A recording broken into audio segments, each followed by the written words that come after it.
Another suspect is in custody in connection with a homophobic attack on two women on a bus. Investigators say a group of teenagers assaulted the couple. For me, fitting into society is very difficult. I was a victim of violence in Jamaica. Police do not like gay people. The politician, the church. It was very hard from being a batman to a fish. Are now looking into what happened leading up to it. A same-sex couple started recording after they say a man started hurling threatening, sexist, and homophobic insults their way. Here's part of it. The Hungarian parliament has just passed a law in the past few minutes that bans what is described as the promotion and portrayal of homosexuality and gender reassignment among those under 18. Imagine walking down a crowded street and having all of these eyes on you, and you're just trapped in this state of paranoia, trying to figure out what about you it is that is making people so uncomfortable. Is it my jawline? My forehead? Do people think I look like a man? It's such a complex feeling as someone who wants to feel included. Oh, welcome to Heteronormativity, our tragic love story. I'm your host, Luida Batista, and I am 16 years old. In this series, it will be a 7-part episode series where I will be talking about the in and outs of heteronormativity and how it's had an effect on your life and the rest of the world. So, who has it been affecting? It's been affecting literally everyone you know. Like, you guys might not know of this terminology, but the way that it's got y'all, yeah, we don't even talk about it. So to get started, I would just like to take a moment of silence for you guys to really inhale and see this word: heteronormativity. Heteronormativity was a term coined by Michael Warner in 1991. Michael Warner was a queer literacy critic and a social theorist. This term was inspired by Adrienne Rich, who also coined the word or the phrase compulsory heterosexuality, which is the effect that the patriarchy has had on women and their sexuality. We will further take a look into in the series. The term heteronormativity is the social assumption that everyone around us and everyone we know is heterosexual and cisgendered. Period. This being that this assumption already has prepared for us or has a standard of our sexual and romantic relationships. Now, I want y'all to think about that one. Everything we've done has already been assumed for us because of Miss Heteronormativity. So you know how I was talking about it affects all of us? Yeah. So why am I talking about this? I'm talking about this because it affects the LGBTQ community. Who is the LGBTQ community? The LGBTQ acronym stands for lesbian, gay, bisexual, transsexual, and queer. And there's a plus to show that there are more sexualities. They just keep going. So not to make it extremely long, they made like a short acronym. How does this affect us? How does this affect you? So, as our first date, let me explain the background of heteronormativity. Let me explain how it inherently has dictated everything around us. So, heteronormativity has this way of coming because it has this standard that there are two binaries, like there's two gender binaries, and that those binaries are opposing and complementary to each other. This being, in a heterosexual relationship, there is one end of the binary spectrum, a gender binary spectrum, that is boy, and then on the other end there is the girl. And so what do we see in that? We see that in boys, they are usually masculine, and then that in girls they are feminine, because those two ideas are opposing, and because they are opposing, they should be complementary to each other. So this being that if we don't fit into this binary that is complementing each other, we aren't normal. We aren't a part of the spectrum, which is just completely exclusatory for the LGBTQ community. We see this especially present in our lives because as children, as most people have seen, boys wear blue, girls wear pink, and then as we're growing up, we never have people ask you, oh, who's your partner? They ask you, who is the partner that's opposite from your gender? Because heteronormativity has this way of thinking that there's only two genders and only two ways to present yourself. And your gender and sex dictates what you put on, how you act, and how you should be around other people, which is just not the case, Miss Girl. So, from our perspective, for those of us that have lived in a family or are in families with heterosexual people, how many of those families around the world are saying good things about queer couples, are saying good things about LGBTQ people? You see where I'm trying to get here? Because there's often this imbalance that everywhere in our lives we are presented with you're either masculine or feminine. There's no in between, and if you're not aware your gender is supposed to be put in, then there's problems. So for queer people, this can be extremely defying, because if you are a per se, no, okay, let's just use non-binary people. Binary person, where do you stay? Because there is no way of appearance or a way you have to act to be opposing to another gender, because you're not in the gender binary. You see what I'm trying to get at here? Like, heteronormativity has explicitly made this so that there are two opposing genders that complement each other, and if you are not a part of it, then you are out the party. Leave. Nobody wants you anymore. Another factor to be taken into consideration are our pronouns. How many times have you looked at someone and assumed their pronouns without having to go and ask them, hey, what are your pronouns? This is also because of heteronormativity, because we see from their presentation, are they feminine? Are they masculine? Do I think they're a boy or a girl? I don't think, oh, what is their gender identification? We clearly just look at them and say, oh yeah, that's a girl, so their pronouns must be she, her. Oh yeah, that's a boy. That's most definitely a boy. So his pronouns or their pronouns is he, him. See how I messed up there? See how it already starts to like do a correlation? Yeah, we need to stop. So as you can see, like, this is something extremely present in our lives, because this is just how we grew up around it, and we never, or most people never care to think anything of it because we're already in the system.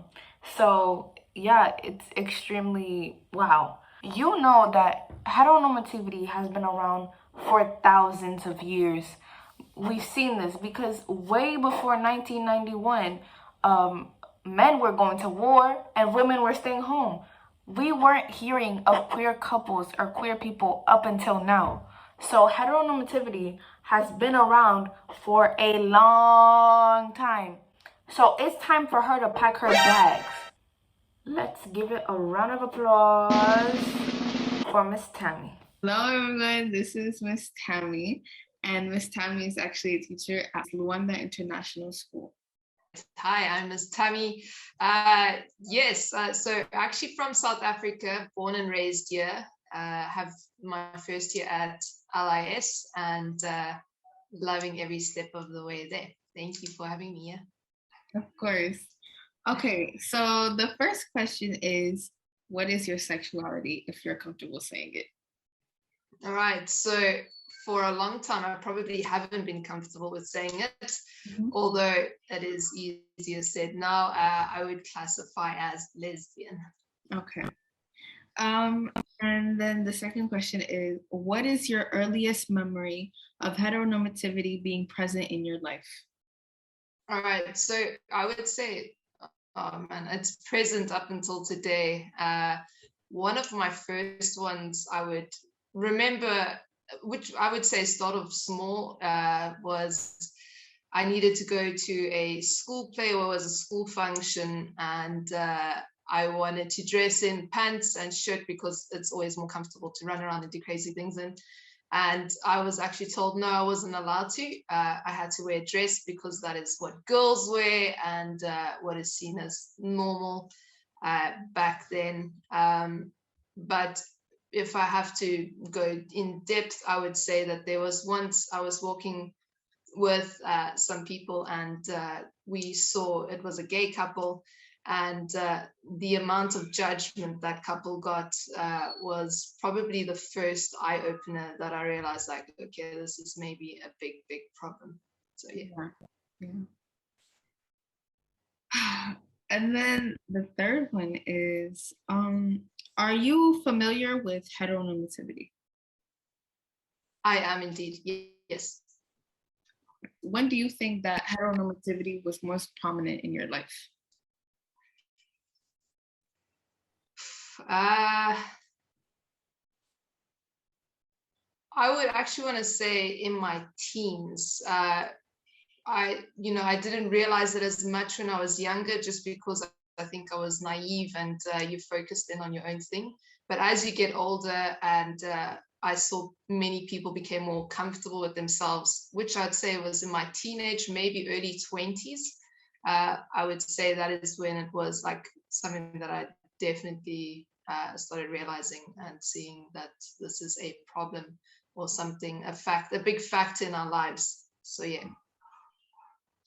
And how has heteronormativity made you feel? All right, so I would say from young, it definitely made me hide who I was. Didn't make me feel comfortable, being able to speak with not only maybe one person, but in groups of people.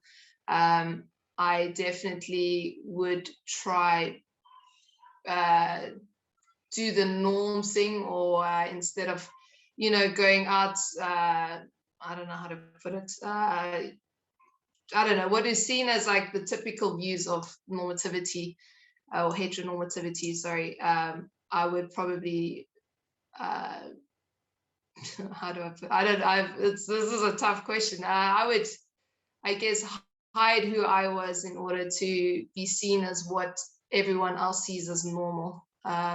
It took me a long time to realize that that is not how it works. So yeah.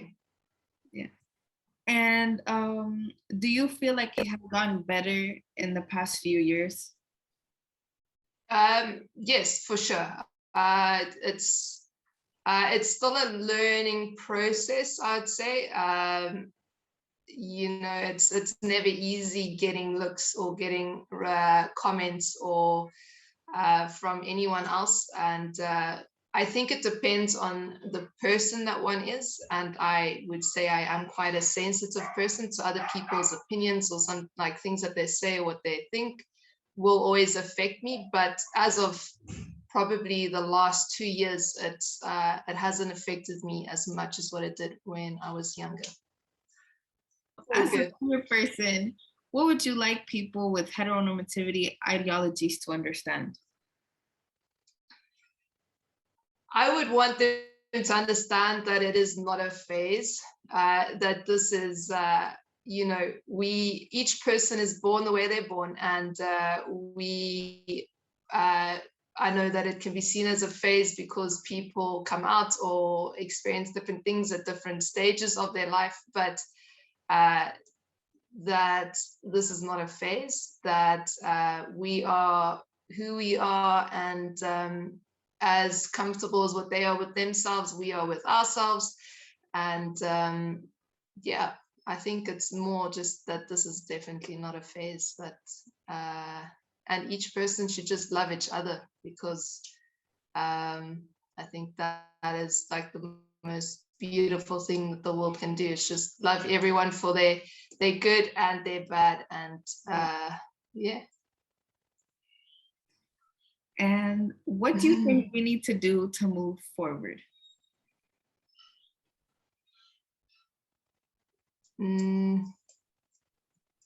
I think to move forward is definitely speak out about the topic more. I think that so many people because of what they have gone through in their, throughout their lifetime, it's made people numb or angry or just so used to the norm or the remarks or the different comments that people give that we don't speak out as much. And when I say we, in general, most people, like everyone, or because you're used to so much judgment, that also makes you maybe stay quiet. So speaking out about it, making it more known, getting people more used to the idea, I think that will definitely not only help, if I have to say, little Tammy, like me when I was younger, be more comfortable, more confident.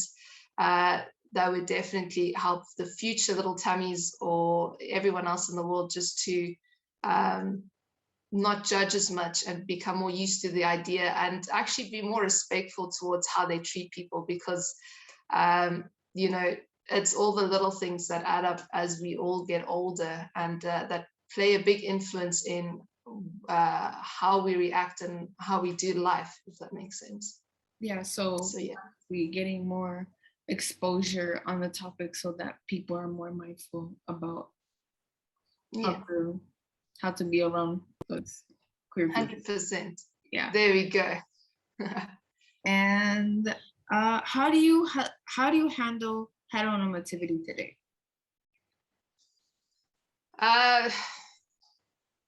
Yeah, it's a tough one, isn't it? Do you know what? I think that once you get to the mindset of feeling comfortable with yourself, which does take a while, you kind of take it head on. So, when I say I recently got engaged, and I often get, all right, so who is he or who is the lucky guy? And it's like, no, she is amazing. And, this is, or this is who she is, and so on. Instead of acting, because in the beginning it was strange. So I'd be like, oh, we've known each other for 2 years, instead of saying he or she or anything of that sense. Like now I just say it as it is, like, oh, this is her name, this is who she is.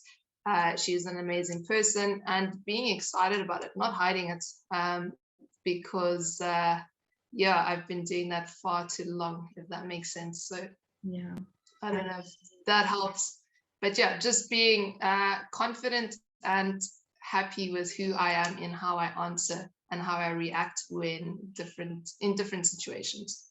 Yeah. And lastly, does it still affect you? And you kind of already touched base on this, though. Definitely. I think that it would be something that, because it's been such a massive topic throughout my lifetime, many other people's lifetimes, or lifetime, that yes, I think it's going to take a long time for the hurt and the past and the continuous lack of knowledge on the topic before it actually would stop affecting one. Actually, recently, my fiance and I, we were walking and we were holding hands, and one of the people at the shopping center kind of gave a comment and whatever, and I can definitely say it did affect one, and it's and then until the point where you realize, like, it actually shouldn't carry on doing what we're doing.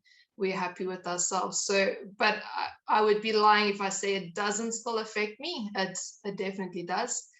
But I think every day is a new day to learn and to grow, and that's the beauty of life. Yeah. And so do you think if like more queer people, or for example, queer people that are in the closet, especially teenagers, if they were to have more like knowledge about this, that they'd be less prominent of hiding themselves or have like I definitely think so. I think each person has their own little timeline, and I just think that if more people were okay with it, and if more people not specifically okay with it but aware of it, and you hear everyone else's stories, it makes you almost more excited about yourself and be okay. Not that we should always, I guess, be okay with ourselves, but I just remember growing up when I was a lot smaller, like in my like 5, 6, 7, 8, 9, 10, around that age, I never I was actually speaking to a friend the other day, and you never used to see queer people walking around anywhere. Like, it was just unknown to me. And it's now you can't go to the shop and you notice, oh, okay, cool, you know, this is part of the group or part of the club. And it's just, it excites me more being aware that it is more around us and that people are more confident and comfortable with themselves and their partners. But yeah, I think that the more I see it, the more that it is around me, the more that I hear other people talking about it, the more comfortable and the more it pushes not only myself, but I think other people to want to impact other people feeling the way maybe we did when we were much younger. Yeah. So being able to break down the heteronormative stereotype or standard. There we go. Exactly. Well, that's all for today. Thank you so much, Ms. Tammy, for being with us and for sharing your experience. Thank you so much for having me. It's been awesome. Yeah. So after today's episode, I hope that you guys left with something to think about for the rest of the day and start analyzing about how things are. And for the next episode, we'll be talking a lot more about heteronormativity and diving into all the in and outs of heteronormativity has had on our life. So we can keep having fun together. Make sure you like, share with a friend, comment about what you think about the videos, and stay smart, stay positive, and make sure you're making a difference. Queer education, queer education,